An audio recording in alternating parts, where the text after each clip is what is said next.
बाबा मुनगंटीवार म्हणतात की क्रॉस वोटिंग करणाऱ्या काँग्रेसच्या आमदारांची फडणवीस आणि अजितदादांच्या बरोबर बैठक झाली। विधान परिषदेत जे काय घडलं त्याची काँग्रेस पक्षातर्फे चौकशी सुरू आहे। त्या घटनेचा सविस्तर अहवाल आमचे विधिमंडळ पक्षनेते बाळासाहेब थोरात यांनी पक्षश्रेष्ठींना दिलेला आहे।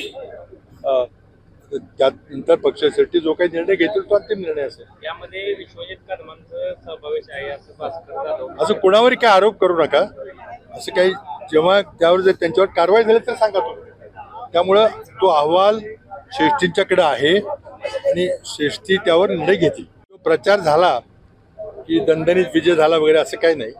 मुळातच आमच्याकडे 3 उमेदवार निवडून आणण्याकरता मतं जेमतेम होती, कमी होती असं म्हणणार नाही मी, जेमतेम होती। आणि आमची अपेक्षा होती की काही मित्रपक्ष विशेषतः जयंतरावने ज्यांचे मैत्रीपूर्ण संबंध आहेत, त्यांच्या विचाराची मतं आहेत, त्यांची मतं मिळाली तर मग विजय होईल अशी अपेक्षा होती। पण मतं जेमतेम होती। आमच्याकडे पर्याय होता की 2च उमेदवार उभा करा, विरोध झाले असते, कुणीच काय बोललं नसतं। पण आम्ही मुद्दाम 3 उमेदवार उभे केले, तिन्ही घटकांना न्याय दिला।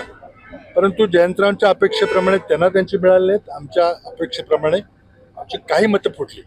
काही मतांच्यावर आमचा संशय होता, पण अजूनही ते सुधारतील आणि परत पक्षाकडे येतील असं वाटलं होतं।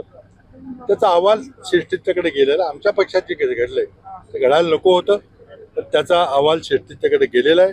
माझं स्पष्ट मत आहे की जो चंद्रकांत हांडोरे पराभूत झाले त्यावेळेलाही 7 मतं फुटली होती, त्यावेळेलाच आपण वेळीच कारवाई केली असती तर ही कारवाई ही वेळ आलेली असते।